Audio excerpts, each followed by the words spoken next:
Friends, હવે જોઈએ આપણે દાખલા નંબર 7. તો દાખલા નંબર 7 માં આપણે શું આપ્યું છે કે જમીનના એક જ ચોરસ પ્લોટની લંબાઈ 20 મીટર અને 50 સેમી છે.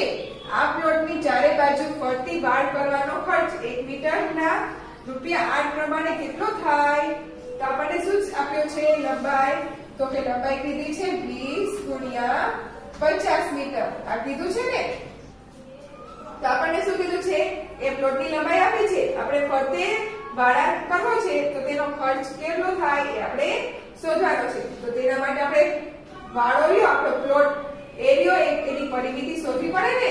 તો એ આપણો પ્લોટ કેવો છે? તો કે ચોરસ, એટલે કે ચોરસની પરિમિતિ. હવે ચોરસની પરિમિતિ, તો એ સૂત્ર શું આવશે આપણે ચોરસની પરિમિતિનું? યસ, 4 ગુણ્યા l. તો 4 ગુણ્યા l, l આપણા કેટલા છે? તો કે 20.50. આ છે ને.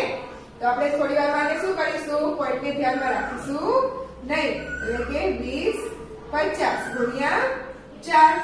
4 નો 0 વડે કરીએ 0, પછી 4 પંચું 20, 4 એકા 4 ને 2 એમ 9, 4 દુ 8. કેટલા આવ્યા? તો કે પછી બે આંકડે પોઈન્ટ હતો ને અહીંયા કણે, તો બે આંકડે પોઈન્ટ મૂકી દેવાનો. તો કેટલા આવ્યા? તો કે 82.00. એટલે કેટલા થઈ જાય?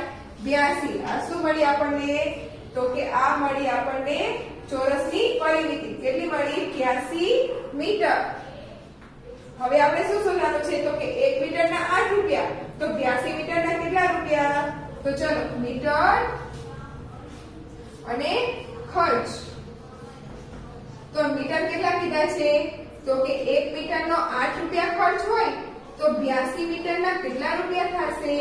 તો શું કરવાનું? આપણે ગુણાકાર, એટલે કે 82 ગુણ્યા 8. 82 ગુણ્યા 8 કેટલા થશે? તો કે 8 દુ 16, 88 64 ને 65. આ શું મળી ગયા આપણા? રૂપિયા. કેટલા મળ્યા? તો કે 656 રૂપિયા. એટલે કે 656 રૂપિયા ખર્ચ થશે. કે શેમાં? તો કે આ પ્લોટની ફરતી વાડો કરવામાં કેટલો ખર્ચ થશે? તો કે 656 રૂપિયાનો. તો ફ્રેન્ડ્સ, આ દાખલો બધાને સમજાઈ ગયો ને?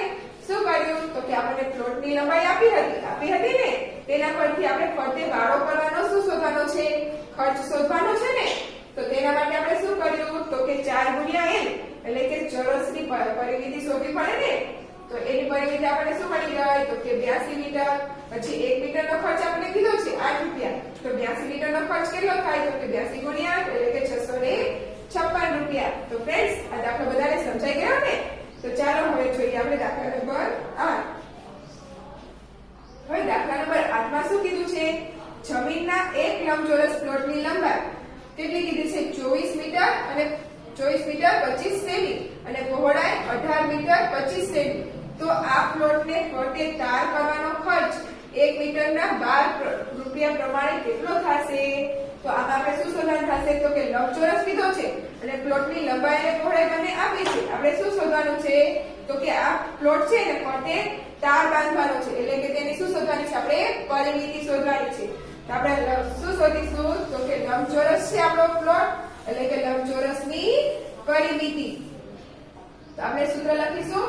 લંબચોરસની પરિમિતિનું સૂત્ર શું હતું? સૂત્ર તો કે યસ, 2 કૌંસમાં લંબાઈ વત્તા પહોળાઈ. આવું સૂત્ર હતું ને આપણું.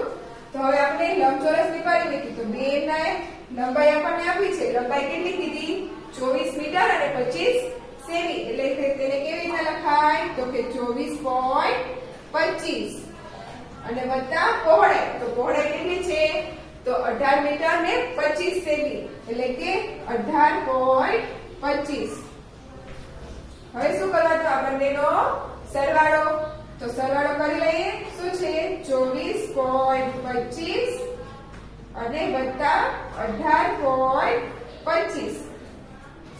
સરવાળો કરીએ એટલે 5 ને 5 10, 2 ને 2, 2 ને 2 4 ને 1 5, પછી પોઈન્ટ નીચે પોઈન્ટ 8 ને 4 તો કે 12 અને 1, 2 ને 1 3 ને 1 4. તો કેટલા આવે આપણી પાસે? તો કે કૌંસમાં 42.50. આવી ગયો. હવે શું કરવાનું આપણે?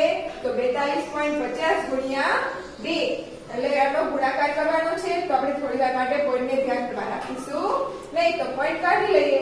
તો ગુણ્યા 2. તો 2 નો 0 વડે કરીએ તો શું આવે? 0 તે 5 દુ 10 2 દુ 4 ને 1 5 4 દુ 8. હવે 2 આંકડા પછી પોઈન્ટ હતો ને આપણે, તો 2 આંકડા પછી પોઈન્ટ મૂકીએ તો શું આવે? તો કે 85.00 એટલે કે પછીના પોઈન્ટ પછીના 0 ન લખીએ તો પણ ચાલે. એટલે શું લખવાના આપણે? તો કે 85 મીટર. આ શું મળ્યું આપણને? તો કે લંબચોરસની પરિમિતિ એટલે કે ફરતે તાર બાંધ્યો હોય તો તેની પરિમિતિ. તો હવે તેનો શું શોધવાનું છે આપણે? તો કે 1 મીટરના કેટલા કીધા છે? 12 રૂપિયા કીધા છે. તો શું કરવાનું? તો કે 1 મીટર અને ખર્ચ.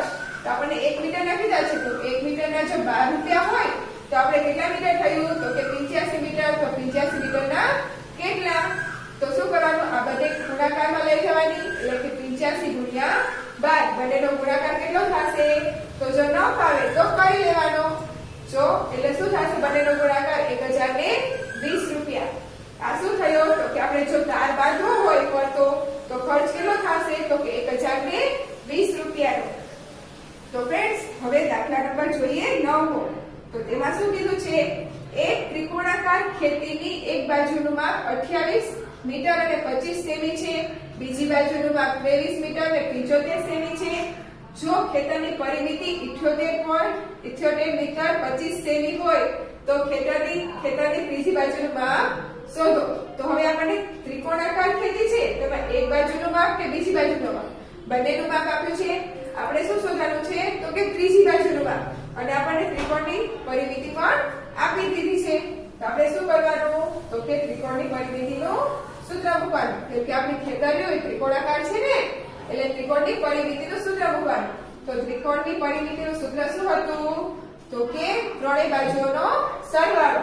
તો ત્રણેય બાજુઓ છે તો પેલી બાજુ શું છે? તો કે 28 મીટર અને 25 સેમી એટલે કે તેને 28.25 પણ લખી શકાય ને. પછી વત્તા હવે શું કીધું છે? તો કે બીજી બાજુ તો કેટલી છે? 23.75 એટલે કે 23 મીટર અને 75 સેમી એટલે કે 23.75 વત્તા શું કરવાનું આપણે? તો ત્રીજી બાજુ શોધવાની છે એટલે કે ત્રીજી બાજુ. હવે આપણને ત્રિકોણની પરિમિતિ આપી છે. કેટલી આપી છે? તો કે 78 મીટર અને 25 સેમી એટલે કે તેને 78.25 પણ લખી શકાય ને. બરાબર. હવે આ બંનેનો શું કરવાનો છે આપણે? સરવાળો. તો સરવાળો કરી લઈએ.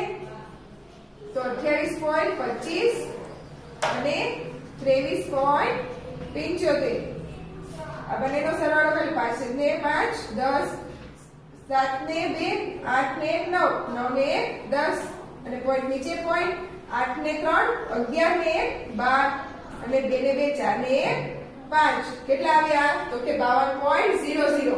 પણ એને આપણે પોઈન્ટ પછીના બે 0 લ્યા ન લખી તો પણ ચાલે એટલે કે 52 વત્તા ત્રીજી બાજુ.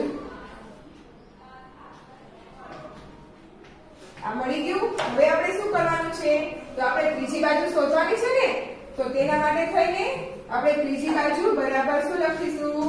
તો કે ત્રીજી બાજુ બરાબર આ છે એને આપણે બરાબરની બીજી સાઈડ લઈ જઈએ તો આમાંથી બાદ થશે એટલે કે 78.25 માઈનસ 52 એટલે કે 52 માંથી આપણે શું કરવાના છે? 78.25 બાદ કરવાના છે. તો હવે આપણે શું કરીશું? બાદબાકી કરીશું.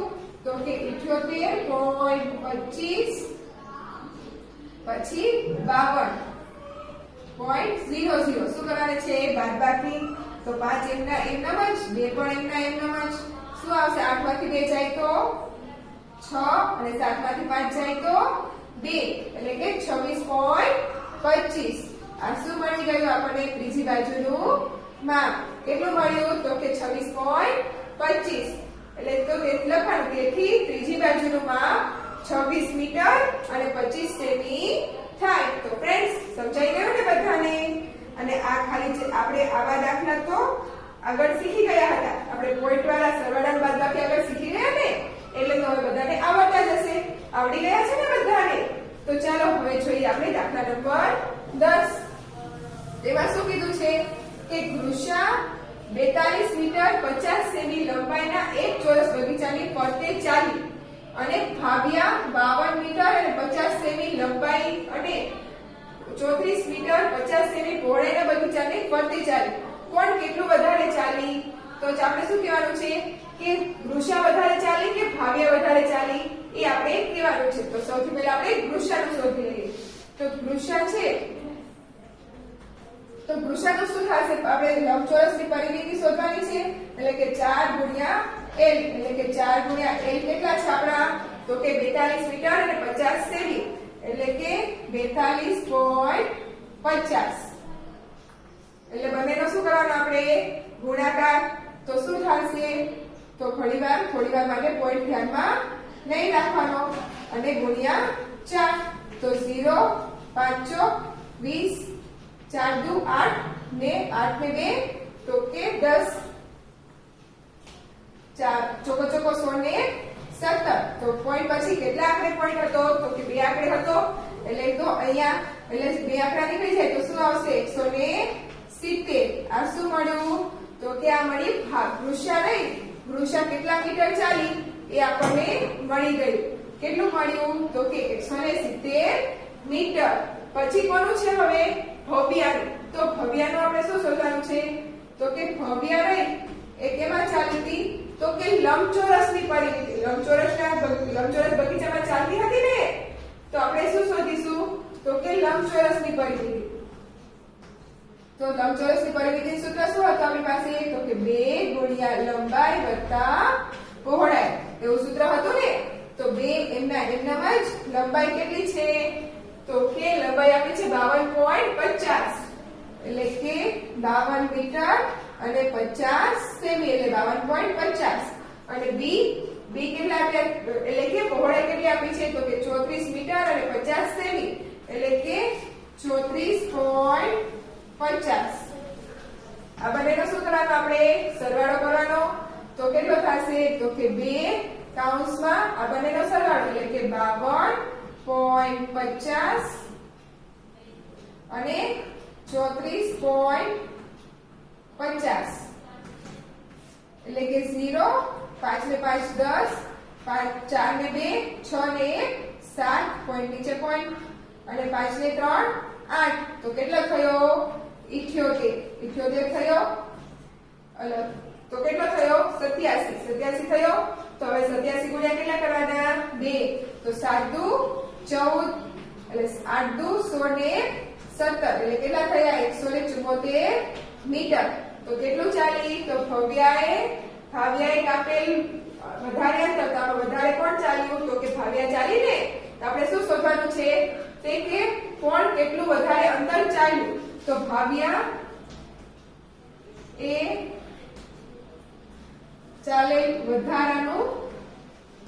વધારે ચાલેલું અંતર. તો શું થશે?